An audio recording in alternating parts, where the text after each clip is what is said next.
Welcome to Education Influencers, the podcast spotlighting change makers shaping the future of learning. I am your host, Dr. Carla Sparks.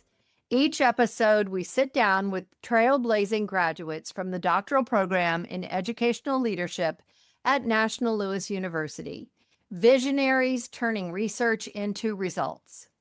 Today, my special guest is Dr. Audra Lewis-Hoesch, who is an educator, entrepreneur, and founder of Period Zero, Workforce Pathways, a startup nonprofit dedicated to closing opportunity gaps for youth through leadership development, financial literacy, and career readiness programming. She believes in putting people first because meaningful progress starts with empowering the next generation of leaders. As a workforce development strategist and program design expert, Dr. Lewis-Hoesch is passionate about student success and community-driven innovation. Her work focuses on creating data-informed, user-centered solutions that align education with the evolving demands of the workforce. She holds an education doctorate in educational leadership from National Louis University, where her research explored experiential learning and bridging the divide between classroom instruction and real-world skills. Throughout her career, Dr. Lewis-Hoesch has worked to expand access to education and opportunities for first-generation and minority students. It is my great pleasure to welcome Dr. Audra Lewis-Hoesch, my former student. Dr. Audra Lewis-Hoesch, it's so wonderful to see you again. Welcome to Education Influencers. I'm really happy to have you as my special guest today. Thank you. I'm excited to see you, Dr. Sparks. Same, absolutely.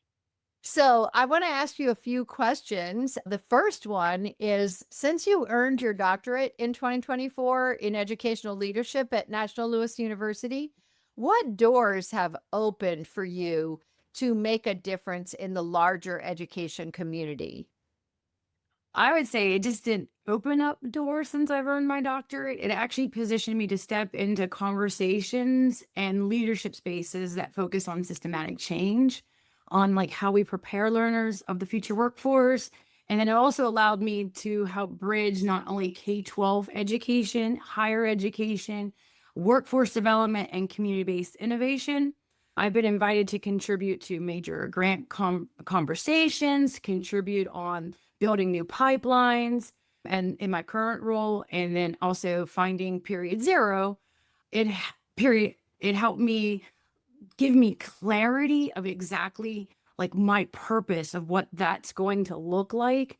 Like, I'm no longer just working within education. I'm helping reimagine it and building a connection to economic mobility and opportunity. Wow, that was that was a lot. And I love that last statement that you just made. That was a very big statement. So what I want to connect right here is, how does all of that compare to what you were doing before you earned a doctorate? Well, before earning my doctorate, I was a classroom teacher and I had teacher leadership roles within like the school district.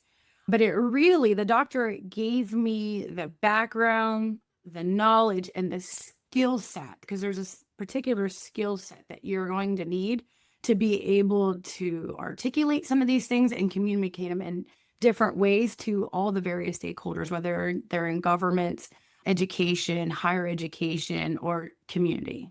So I feel like my doctorate has really positioned me well in developing those skills and my communication skills, my confidence level. I was my own worst enemy. I held myself back being in the classroom because I didn't lack that confidence that I needed to be able to step out and hold my head up and say, these are the things in the system that need to be rethought, and asking a lot of those questions why. That's really incredible. So the Dr. Lewis-Hoesch that I'm looking at right now was always there, but needed to, as you just said, pull your head up and have the confidence to say what you needed to say and do what you needed to do. Correct. So Right. I want to hear a little bit more about what you're doing. So, how and where do you influence education now? So I influence education between the intersection of workforce and entrepreneurship. But more than that, I'm transforming how learning is measured, right? So our current system measures education in like that manufacturing paradigm. We're only comparing ourselves to ourselves. And when we're thinking about our global position and why we are not moving as a country in a global state, well, with period zero, I'm bringing the skills first, learner centered systems to remove that one size fit all education towards like that micro-step credential pathways that reflect the values of Generation Z that they are actually demanding for us because they're looking for flexibility and purpose and relevance. And so at period zero, I'm bringing what's called the skills framework of the information age to the United States. It's how it's done everywhere else on this globe. So when you say we are preparing global learners to compete against kids in India, New Zealand, Australia, South Africa, well, you'll actually have receipts to prove that are the like gold standard of those skills and how they're recognized everywhere else in the world. So that's kind of what I'm doing. It's amazing. What you're doing is really amazing. And you mentioned period zero. So, I'd like to hear more about your work with period zero. This is an entrepreneurial venture that Correct. you're on. So tell us more about period zero. So, period zero, I'm trying to bridge the gap between the educational experience, whether it is high school or college, because a lot of students, they graduate with diploma in one hand and direction, and no direction really in the other. And one of those things that are very hard is employers ask, these entry level jobs, they say you need 3 years of experience, but then how do you get this experience? And that seems to be an issue. And we live in a world of inflated grades, fake resumes, and fake references. Because just because someone says you can doesn't really mean you can, but it's the kind of the system that we've developed into getting into the workforce. Well, when you look at the skills framework in the information age, it's these badges that you earn. So it's beyond just your diplomas. They're assessed on your different skills. There's 147 different skills, and where they're actually measuring things like what we call soft skills, I call competitive edge skills, but like critical thinking, ethics, leadership. You can actually earn a badge in the skills framework of the information age called Sophia. And if you get the level like 7, 8, that proficiency level, that means an employer knows without a doubt that they can hire you for that position and you can leave that position without any supervision. Now, if you score in the knowledge section on the assessment of these badges, but like 1 through 4, that means you read it in a book, but you really haven't practiced it. And so it's a common language that's used across the globe, except in the United States, that is used by governments, employers, and schools to recognize the skills that somebody has when entering the workforce. So at period zero, I'm bringing that technology to the United States where we'll be able to map. I'm not even going to ask schools to change what they're doing, but I'll be able to run their curriculum through like an AI technology, and then it'll automatically map it to skills framework information badges. So as students go along the way in their educational journey, they can have these micro credentials that are recognized globally. So if they are applying for a job in another country, because as you know, everybody else from other countries are applying for jobs here, and a lot of them are getting those jobs, right? They're actually able to compete on that global scale, and it's a receipt, it's proof, it's evidence, it's turning education into evidence so that employers, governments, and people know without a doubt what skills they have, what gaps they might need, or where that company might need to further develop you based upon those badges, as opposed to a transcript, a fake resume, and inflated grades. So a digital badge is like a receipt. As a receipt. Proves that you're telling the truth about your skill set. Correct. That's amazing. Correct. So, and it's already the gold standard, right? So this proof. So when you look up Sophia or Sophia Foundation, our skills framework for the information age, That is the gold standard of the proof of what knowledge, skills that you have when you're entering whatever or applying for what positions. They're not asking for transcripts, resumes. You, as a learner, you own your skills, you own your transcript by the badges that you have that can prove what you can do. That's really powerful. So how do these students find you? How do they find period zero? So our website is period0.ai. That's simple. I'm also, you can find me on LinkedIn, Facebook, TikTok, Instagram, all the platforms.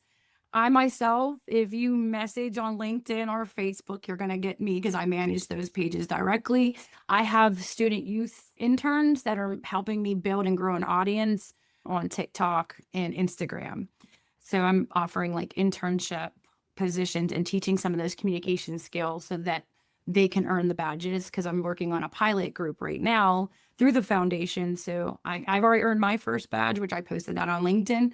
But through this pilot group, I'm helping them build that global presence and being able to compete in the global world as well. So just to be clear, you own period zero. Correct. You created period zero. I'm the founder, developer, designer, and the executive director. All in one, yes. Okay, that's what I thought. I just want to make that very clear for our listeners and our audience. So why is it called period zero? What does that mean? I get asked that a lot. So before I started my dissertation, 2017, 2018, when I kind of stepped into this first leadership role with my principal at Hillsborough High School, I came to her and I said, hey, what do you think about doing A, B, and C? She goes, Audra, those are great ideas, but our government, the way schools are funded, policy, our full-time equivalencies, that's not possible. It would have to be done what was called in the 0 hour. So that kind of was like the seed that planted in my head. So period zero was like behind, so it's that 0 hour, whether even also when you think about how things are funded on the higher ed level as well. So that experiential learning piece, the piece that's really missing from our schools, where the true magic happens. So period zero is that the hour before, the hour after, the way the current policy is, the way they're funding things. We're a micro school, but focused on experiential learning and offering those globally recognized badges. So if that makes sense. Absolutely. So I used to be a classroom teacher in K-12. And so period zero in that scenario would be before school starts. And then you go through periods 1 through 6 or 7, depending on how the school is structured. But what I'm hearing you say is that period zero is really in your scenario, it is really any time outside of a normal school day. So it could be at any of your students' leisure, really, like any free time they have outside of school is period zero. Correct. Right. And, when I was working on my dissertation and I got asked, what's next? What are you going to do next? And I go, well, I feel like I have the skill set and the knowledge and the confidence level that I need to give me the clarity of what period zero was going to look like and some of the programming. Working through my dissertation and the leadership lessons that I wrote and analyzing more of those gaps within our current model schooling system, that really gave me that clarity. That's wonderful. That's really affirming for you, at the end of a journey like a doctoral degree, to come out feeling that way and now actually putting it into practice. I'm very impressed by that, by the way. Thank you. So what do you think has been the most impactful change you have made in the realm of education during the last year and a half since you graduated with your doctoral degree? So one of the things, kind of like two things. So during my doctoral journey, as you know, I entered into a position at the University of Pittsburgh, Greensburg, And I got paid to actually put some of these ideas in place and finish my doctorate, which was, people said they'd never heard of people doing something like that. And then when post-doctorate, I started working at McGowan Institute of Regenerative Medicine, which is under Pitt as well. But during that time, I was able to develop new programming, things that were making it available to all, right? So one of those things being like a fully online dual enrollment asynchronous program for students in Western PA that from Pitt Greensburg that they were able to enroll in. And then at McGowan, I worked on a federal project through the Appalachian Regional Commission. We applied for their ARISE, which is a multi-state funding federal project. And we worked with WVU, and it was a planning grant to plan a brand new biotech skilling opportunity or for people to be employed for economic mobility. So whether they were maybe just want to finish their high school diploma or didn't finish their high school diploma, it was building a pipeline entry into the biotech field with some curriculum and skills that they would need to be able to just take a job and be able to have life-sustaining wages. So I feel like that was pretty pivotal, getting to work on that project. Absolutely pivotal. I think that most serious teachers enter the profession with the desire to make a difference. And Right. just described is exactly the epitome of making a difference, developing programs that support all students in reaching goals that they either have or that are beyond what they have even been able to dream up to that point. Right. And And it allowed me, sorry. even creating the capacity to dream, right? Right. And then also I got to learn like how to strengthen partners, develop programming, deepen community engagement, because all of those pieces is where the real impact and change comes from. When you're able to work with multiple stakeholders and build a model for how to make real world impact. I mean, at the end of the day. So Yeah. And that's my prayer every day. I really, really appreciate the work that you're doing and the value that it holds for so many students. And it seems, correct me if I'm wrong, it seems as though students from anywhere in the world can basically anywhere in the world, part of Access Period Zero.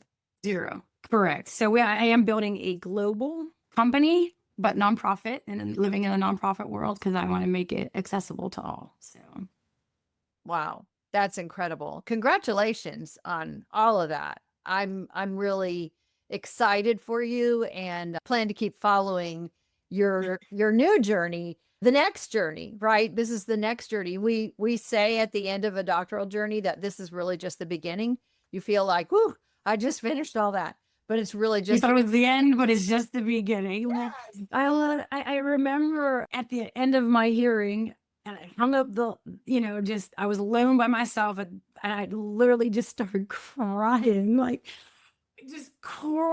and it was tears of joy, tears of, oh my God, it's over, but what's next? And just because it's really unknown, and a very wise person told me to get comfortable being uncomfortable, because now I was literally in this land of unknown.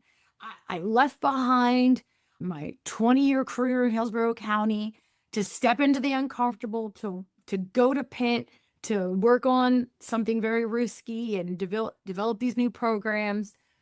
And then I knew when my graduate, like the time at Pitt was aligning with my graduation date. So it was like, oh my God, what is next?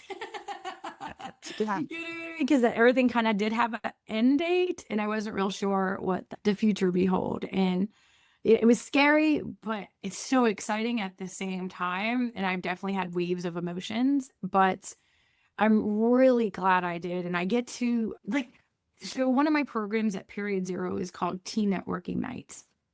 And through Teen Networking Nights, teens, our youth, kids like 8th grade and through high school, first year of college, choose to give up their time to come to hang out with me on a Thursday night to learn something that they're not learning in school. They're not being forced to go, They're not like, the bell rings and they have to be in my door by a certain time. I'm having people sign up, want to come. I have industry people, experts in certain industries and different business entities who want to also participate. I have business owners who are also sponsoring because they feel like what I'm doing is creating real value because I'm helping students build connections, mentoring, teaching them something that's not being taught in that period 1 through 6, things like AI literacy, financial literacy, leadership development, and all of those like things. And then practicing like what collaboration work looks like in the workplace, or cultural agility, critical thinking, creativity, which is our 4 pillars. So they choose to come, right? These kids are choosing to come on their own, not being forced, and are hanging out and having a good time. And when I get asked, like, hey, when's the next one? Or some of the kids are texting me now asking for some general life advice. That is way bigger than the kids that were forced to be in my classroom.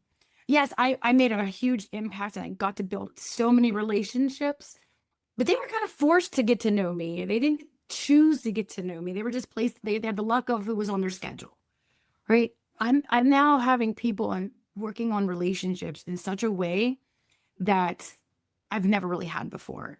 And that to me, I feel like relationships are everything. In our era of AI, let AI do the repetitive while you do the irreplaceable that AI can't do. And that's focusing on those relationships and developing and mentoring. And that can never be replaced. Right. So I feel like that's cool. Well, I'm going to need you to send me that in a message after this.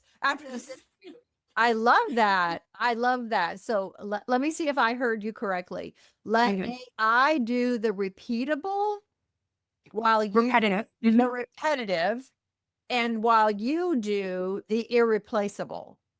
Correct. Oh man. Correct. That is powerful because, we're all in education, we're all struggling on some level to grapple with how do we operate in the world of AI? What parameters do we put around AI usage with our students?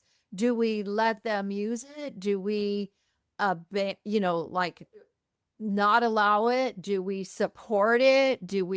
What do we do? And we're all right. So here's my advice to today's educators, because when you think about it, the big funders, if you know anything about these different major AI tools, Amazon, Microsoft, like all of our big corporations are making huge investments. So we're not turning back regardless.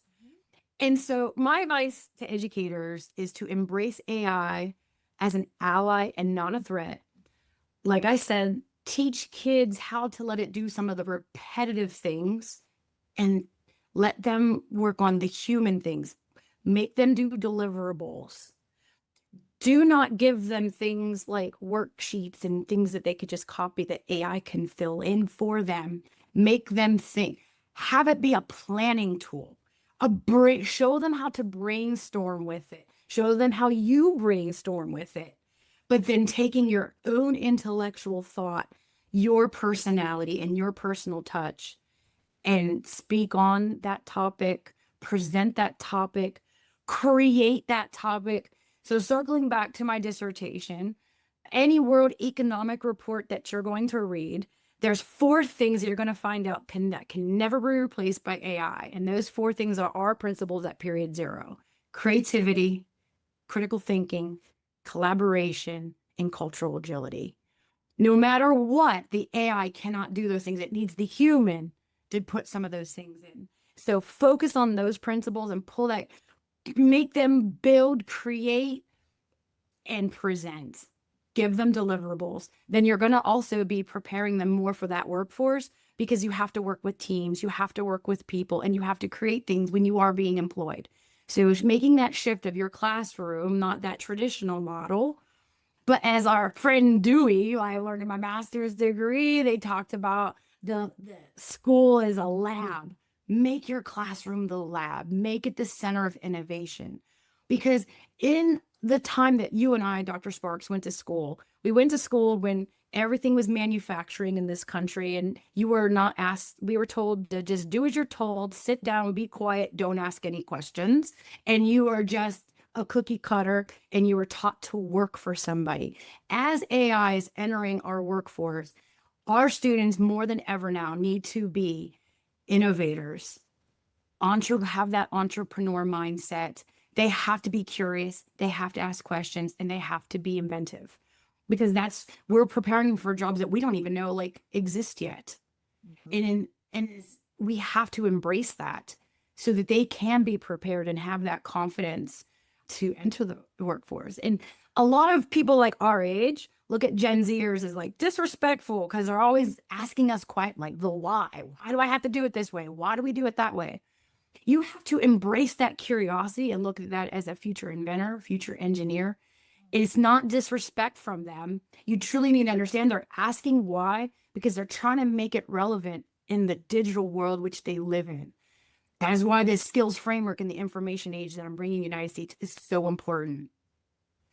And we need to prepare them. That at the end of the day, that's the way we've got to go about it. And as yourself, like my doctor, we talk about being change agents and change makers. And then you ask like, oh, you're in your entrepreneurial thing. Those two are two things of the same, right? A change agent and an entrepreneur, they have the same mindset. They see a problem and propose a solution, how to fix that. Everybody else could see the problem, but they follow with no solution. So true leadership, and that's what we want from our youth, our Gen Zers. We want to teach them that true leadership. The true leader, that's where that skill develops, when they start proposing the solution and working towards it. And then you are truly developing innovators, future leaders, and our future workforce to be successful in an era of AI. And isn't that exciting? Yeah. It really is. I just, like I said, it's going to be your ally. Seek knowledge, seek training. And if anybody wants to reach out to me, you can email me at audra@period0.ai.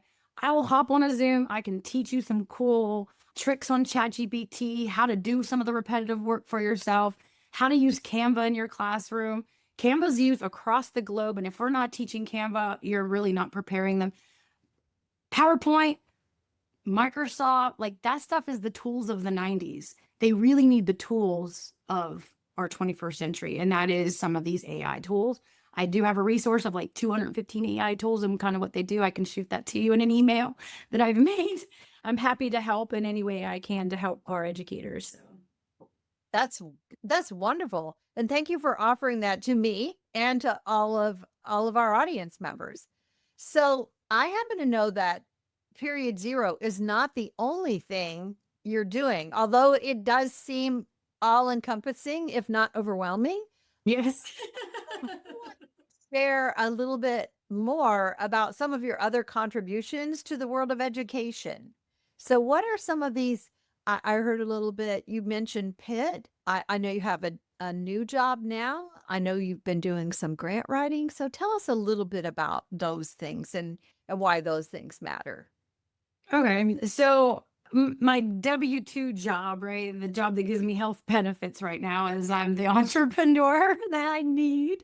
I work as a grants development specialist at the Community College of Allegheny County here in southwestern Pennsylvania.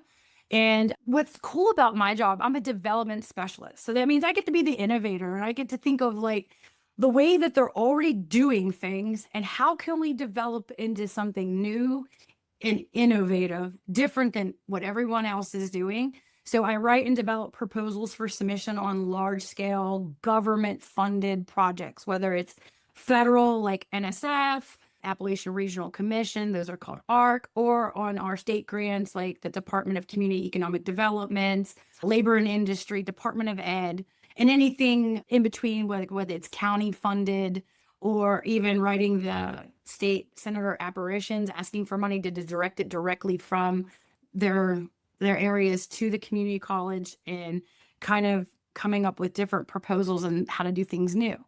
The thing I'm most excited about right now is currently the project I'm working on is building a new healthcare pathway. Healthcare in our nation is a critical shortage need, and even more so here in Pennsylvania. And so in our time, when we talk about schooling, we like either went to a 4-year school or you went to a 2-year school. And 2-year school was the micro step, right? Like, oh, just do it in small doses. Gen Z is demanding for us to even break that down further from high school. What can they do in high school and keep earning industry credentials all the way through to take micro steps towards that? So this project that I'm working on now is basically an opportunity for 10th graders to 12th graders where they'll be earning industry credentials along the way. They'll be doing student internships and beyond job shadowing within hospitals and building like an apprenticeship model that hasn't been done yet for some of the jobs like patient care tech, nurse aid, EMS, those things that really aren't in existence yet. So I'm working on this proposal to submit to a federal agency to build some sort of pipeline like that. So it's like the project I'm most excited about that I'm currently working on, which is very innovative and not done. So, and at the college level, when I proposed it to my boss, everyone's heads were spinning because now I'm talking about in this higher ed world, what's called credit, dual enrollment courses, college credit, working towards that 2-year degree, and these non-credited certificate programs. So taking those certificate programs and stepping it into the credited and making those steps in between so that the student can choose. They may have a couple college credits in medical terminology through like the dual enrollment, but then they have this apprenticeship model where they can choose these different pathways. And so they'll have these credits. So it's kind of developing the way the curriculum is going. So in an apprenticeship world, they call it related technical instruction. In the higher ed credit world, it's your credits, your syllabus, and you have these courses. And I'm kind of combining this together and building this micro step pipeline. So that's kind of like the thing I'm most excited about in my current role. Well, I can see why you're excited about it because it's very exciting. And I don't know how many times I've ever, if at all, heard the words grant writer and entrepreneur in the same sentence, because that isn't typically how organizations view grant writers, right? But if you think deeply about it, and if you're doing it in a meaningful way, grant writing is innovative. And so, and you, if you're anything Yes. at all, you're innovative, right? So that's right. And the current state that we're in our nation politically, they're looking for these federal dollars to be awarded these federal dollars and to bring funding into your different institutions. You've got to be submitting something different than it's ever been done before. Yeah. And so you really have to be really aware of those things and be innovative. And these proposals have to have something that stands out that's not currently done. Yeah. Wow. So if you want funded, you got to be that's why if you're writing grants and your things aren't getting funded, then you maybe don't have a real innovator on the team, or you haven't really thought a different way of approaching maybe that same problem or that gap that you're trying to fill. Yeah, I remember from my experiences with grant writing in K-12 that rule about how the grant has to fund something new. It can't just replace something that you're already paying for. That's not allowed. So, Right. I mean, innovation is actually inherent in grant writing.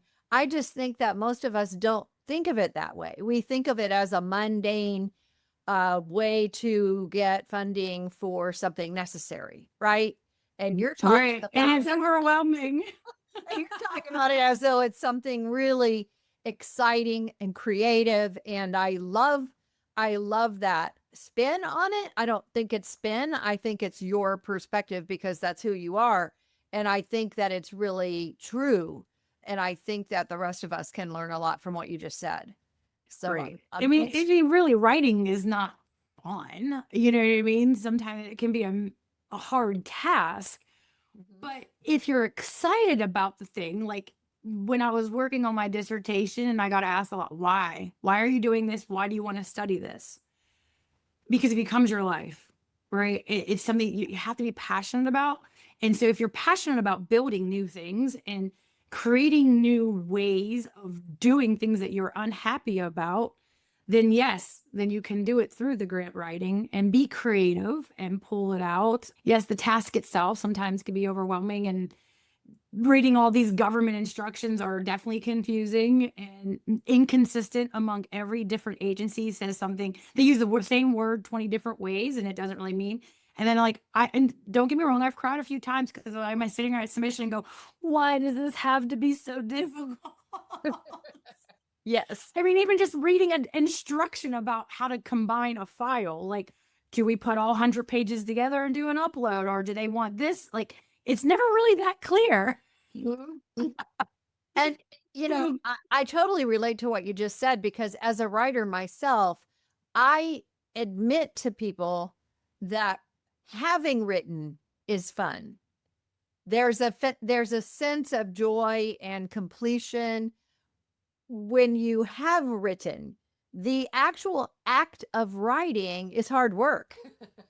But if you know where you're going and why you're going there, then that lightens the burden and makes it exciting. And that's Right. you're And if it gets funded, I feel like when it gets funded, and I've had my time at Pitt, was awarded 2 large projects. One at McGowan, working on that federal Appalachian Regional Commission Arise project, which is a multi-state project that was awarded. And being a part of that team was really exciting because of the opportunity that we were building for the people in the community, be able to get the skill to enter into the new biotech building that they were building and having sustainable wages. To me, that's exciting. Myself, as a homeless student in high school, like, I just want everyone to have an opportunity and have a mentor. And so part of that, I walk with that in anything I approach, whether it's something I'm building for period zero, something I'm working on the community college, and kind of anything I've done in between, just thinking about how to create opportunity for all, access for all, and how to change lives in a different way, That's one of the things I love about you, Audra, is because you take the what could be considered a negative experience of being a homeless high school student, and instead of getting caught in the cycle of homelessness and poverty, you have used that negative experience to propel you forward into an exciting life of your own and creating opportunities for others so that they don't have that same negative experience that you had. That even those high schoolers who find themselves in tough situations can still find opportunities through a lot of these innovative practices that you're creating, and most assuredly period zero. So that's Yes. awesome. Well, you have embedded in your conversation today some tips for educators, but I would like to close out our interview by giving you an opportunity to make some suggestions for educators who want to be change makers, which you say are equal to entrepreneurs and influencers. I feel like my advice is simple, because it comes as like one of my biggest leadership lessons along the way. And especially during my doctorate, I needed to stop waiting for permission. Don't ask for permission. It doesn't have to be perfect. Just get started. As soon as you get started, it's going to be messy. It's going to not be perfect. And that's okay, because you're going to keep refining it along the way and getting more clarity. Change doesn't start with authority. It starts with awareness, right? And so when you see a problem, just don't point it out. Propose that solution on how to fix it. And then that's their entrepreneur mindset. That's the change maker. And anyone who can identify what's wrong, like I said, that's your true leadership, or those who design the solutions. So stay curious. Wow. Oh my goodness. That is really incredible advice, because I, as you know, work with many doctoral candidates, and that is a really important piece of advice, not to wait to get started. You don't have to have the title. You don't have to have the authority. You just need to have the awareness. And pretty much they all come with the awareness. because they come looking for solutions, right? And so I really appreciate everything that you've shared today. I'm excited about the work that you're doing in your W-2 job as well as zero. Absolutely. So tell us one more time how we can reach you at period zero. So you can email me at Audra, AUDRA, at period0.ai. You can find me on LinkedIn. You can connect with me personally, Dr. Audra Lewis-Hoesch on LinkedIn, the Facebook page, period zero, my Facebook, my LinkedIn. I have a pretty strong social media presence. I'm pretty sure if you Google my name, you're going to find some things. And like my boss did that before I started my job at the community college. And on my first day, they're like, "Oh, we saw your wedding photos on Google." And I'm like, "Wait, what?" They're like, "We thought you took this job so you could get the ideal parking for Acrisure Stadium, so I could go on Sundays and have the best spot to get to the Steeler game." Because I had a Steeler themed wedding. I thought that was hilarious. Google your name, people. Google your name. You'll never know what's out there. Oh, that's amusing to say the least. It was very amusing. Well, Dr. Audra Lewis-Hoesch, it's so wonderful to see you again and to have this time with you. Thank you for joining me on Education Influencers. You are definitely an education influencer if I have ever seen one, and I am really excited about what you're doing, and I can't wait to see what happens next. Thank you so much for being here. Thank you.